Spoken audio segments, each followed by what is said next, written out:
Pronto, voltou a gravar. Quais são as principais funções? É proteger, absorver, fazer troca de gás, controlar a temperatura. E uma coisa importante, o tecido epitelial ele se renova o tempo todo, com muita facilidade. E aí, por causa disso, pode acontecer alguma mutação no tecido. E isso pode facilitar a desenvolver um câncer, porque ele é um tecido que está o tempo todo se renovando. E aí, quando há um erro de transcrição de algum gene, ele pode desenvolver um tumor. Ó, inclusive, isso aqui, ó, diferenciação celular e potencialidade são inversamente proporcionais. Por exemplo, eu tenho uma célula totipotente. Uma célula totipotente, ela tem uma potencialidade muito, muito alta, mas ela não é diferenciada. Ela pode ser qualquer coisa. Mas, por exemplo, se eu tenho, sei lá, uma célula do tecido epitelial, pseudostratificado, cilíndrico ciliado, com células caliciformes. É uma célula altamente diferenciada, ela já se diferenciou ao máximo. Então ela não tem mais a capacidade, o potencial dela. Por isso que a gente fala, diferenciação celular e potencialidade celular são inversamente proporcionais. Membrana basal. Membrana basal separa o tecido epitelial de revestimento do tecido conjuntivo, que vem logo abaixo. Aquele tecido conjuntivo propriamente dito, frouxo. Ela é produzida pelas células do epitélio de revestimento e a reticular, a parte reticular da membrana basal, é pelas células do tecido conjuntivo. Quando a gente tem um tumor que ele alcança o tecido conjuntivo, a gente chama ele de tumor invasivo. Isso é importante para classificar. Agora, basicamente, classificação de tecido. Como que a gente vai classificar o tecido epitelial de revestimento? A gente, primeiro de tudo, conta a quantidade de camadas. Se tiver uma camada, simples. Se tiver duas ou mais camadas, vai ser estratificado.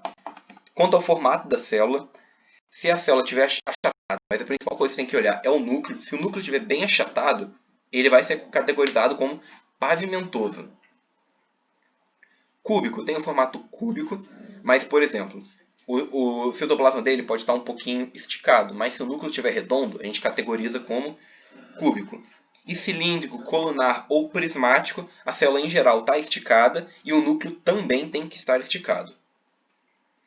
E a gente tem alguns epitélios diferentes, como por exemplo, o epitélio de transição, que é um epitélio que a gente encontra muito na bexiga. Ele é um epitélio que ele é totalmente redondinho, ele apresenta algumas células binucleadas.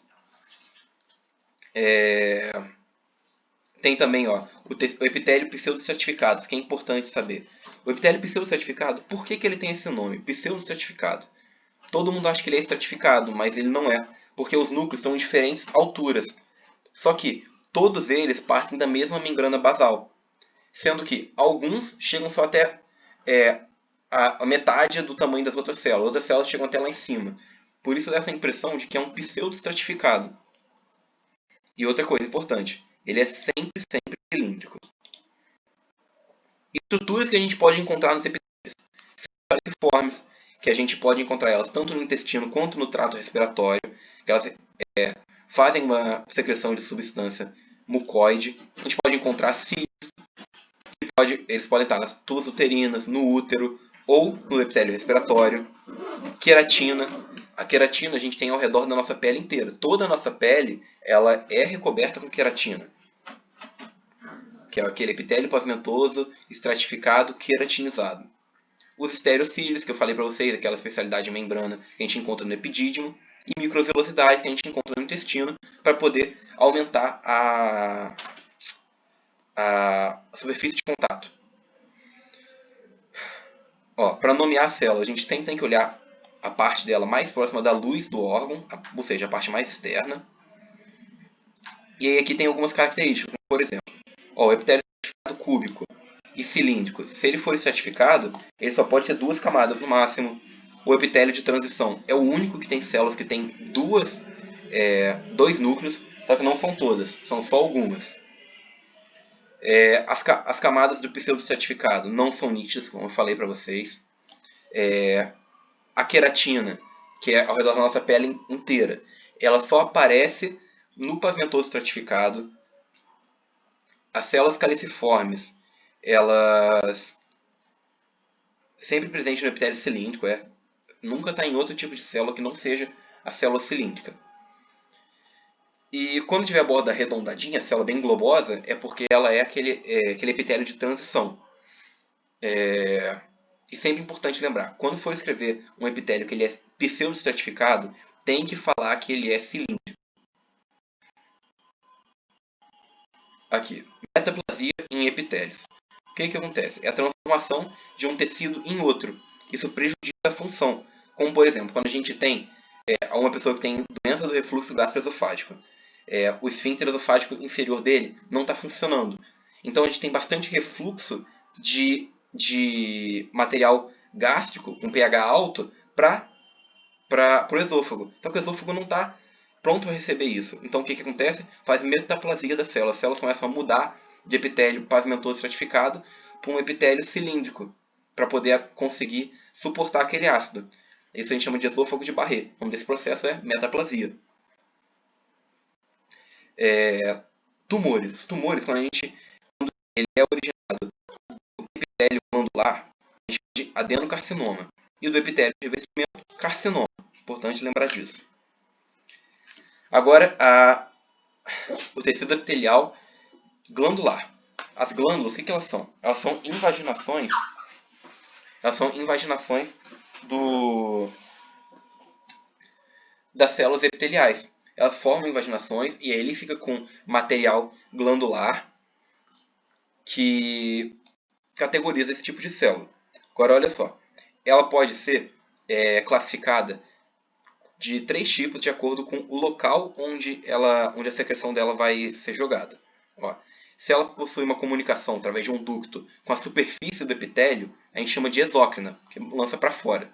Se não tivesse, o produto for para vasos sanguíneos, vasos linfáticos ou alguma coisa do tipo, ela é endócrina, que ela é para dentro do nosso organismo. Ou ela pode ser mista, que tem uma porção exócrina e uma porção endócrina. Por exemplo, o pâncreas. O pâncreas ele tem uma porção exócrina e também tem uma porção endócrina dentro dele.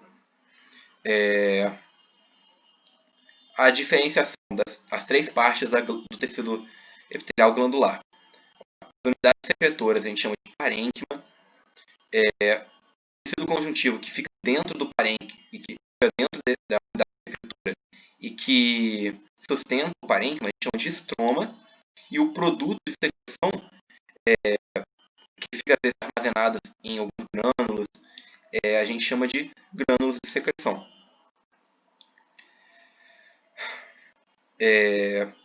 Isso aqui é importante, que muitos tipos celulares eles secretam o que a gente chama de moléculas sinalizadoras, são as citocinas inflamatórias, ou só citocinas, que eles fazem a comunicação de uma célula com outra célula e para poder agir numa célula-alvo, uma célula de um local diferente.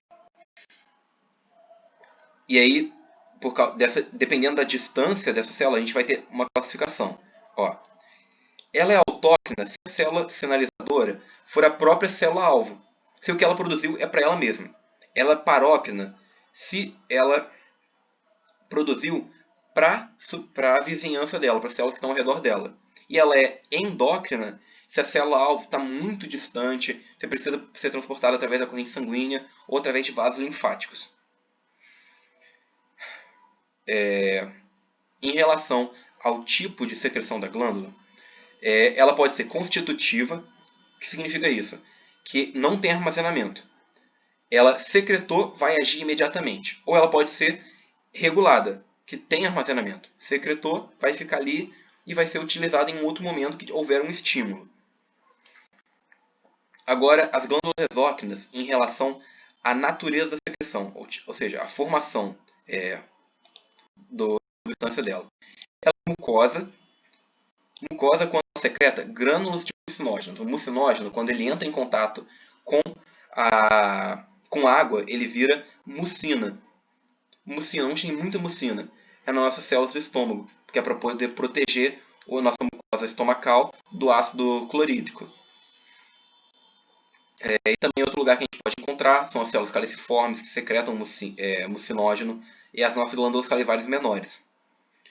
Ou ela pode ser serosa, quando secreta um material rico em enzimas, material seroso, por exemplo, o nosso pâncreas exócrino. Ou ela pode ser mista, quando tem os dois tipos, tanto a mucosa quanto a serosa.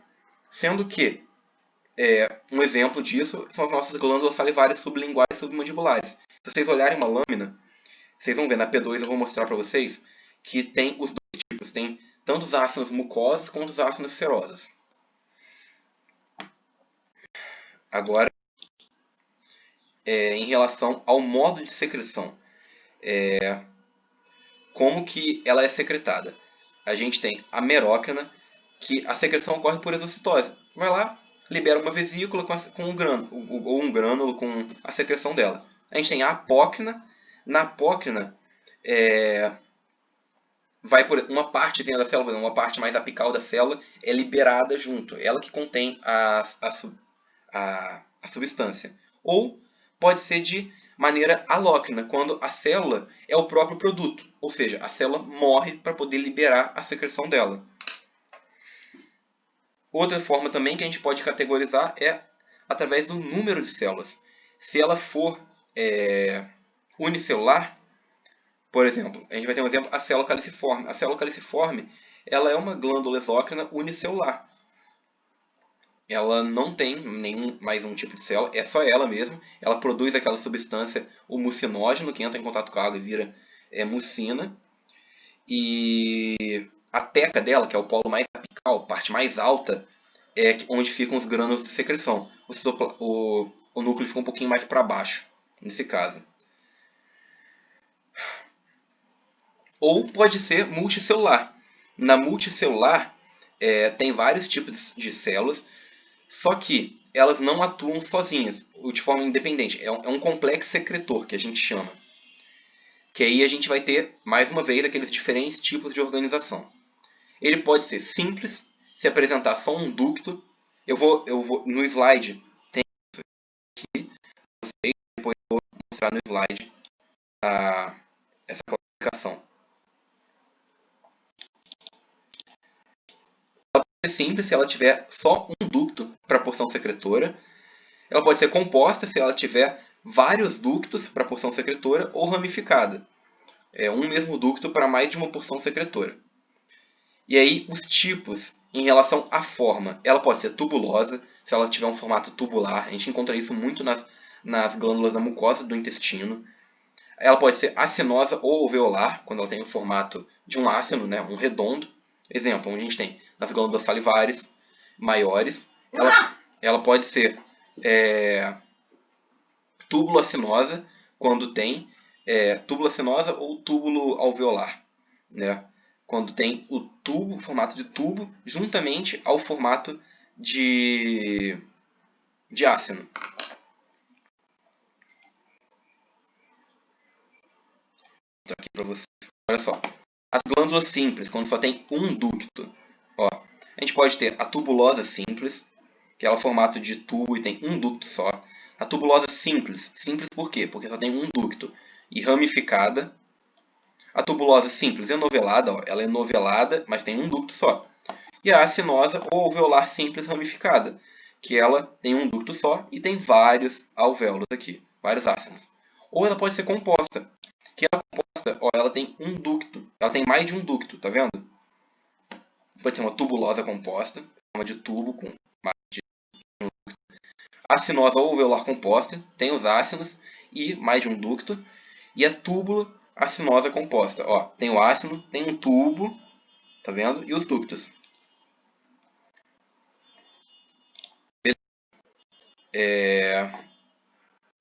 As glândulas, assim como o tecido adiposo, elas ficam muito pouco coradas numa lâmina, que o corante não consegue pegar muito bem. Então, sempre numa lâmina, ela vai ficar bem fraquinha.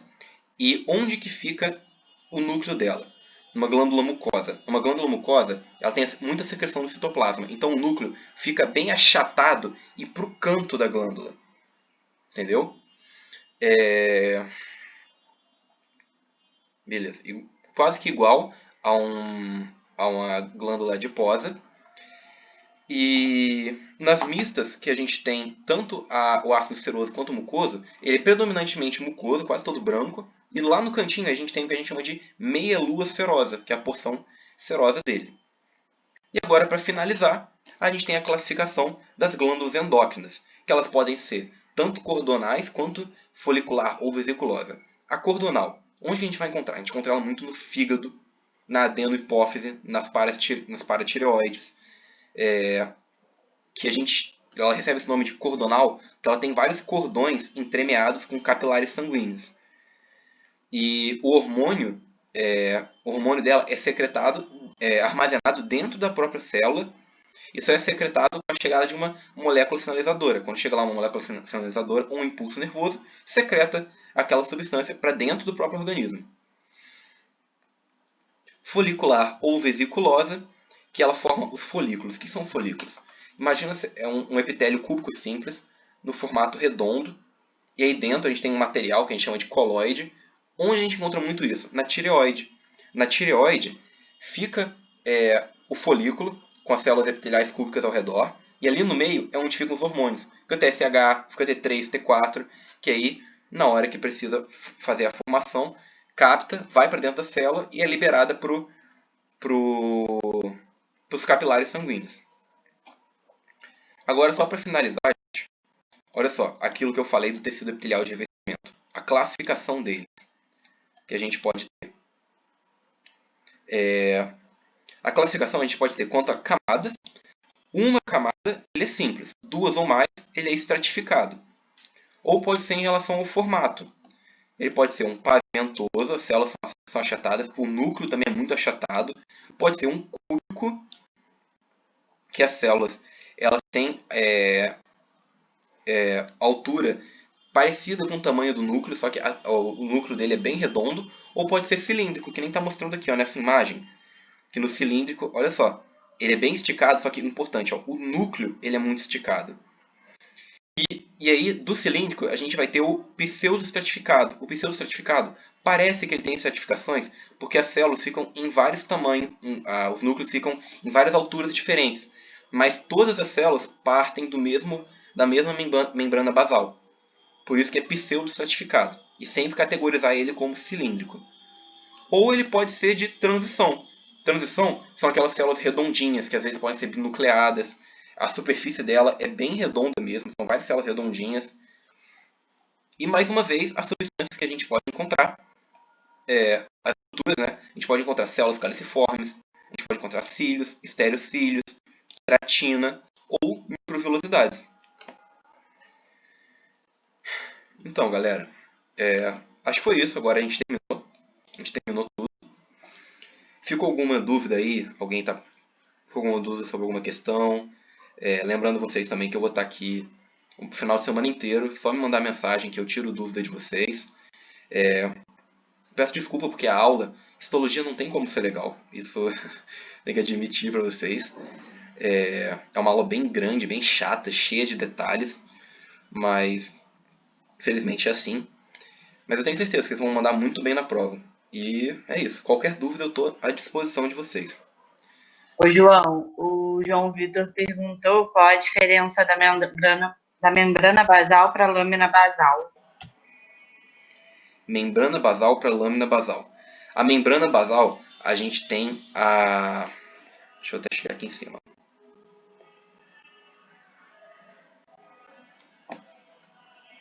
A parte do tumor invasivo...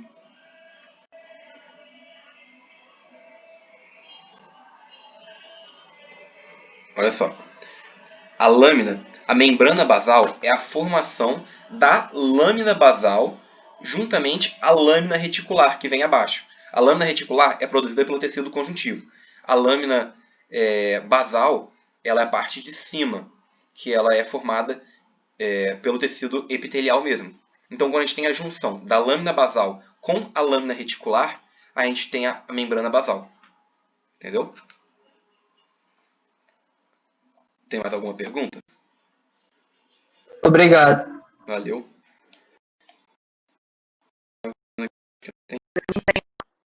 Não? Beleza, então. Tá tranquilo por enquanto. Show de bola, galera. Eu vou encerrar a gravação e vou passar essas aulas pro YouTube. E aí vou mandar o link para vocês poderem assistir quando quiser. Beleza? Tá, obrigada. Tá, beleza. Valeu, galera. Obrigado aí pela presença. Até a próxima e qualquer coisinha, estou aqui à disposição de vocês, o que precisar. Show?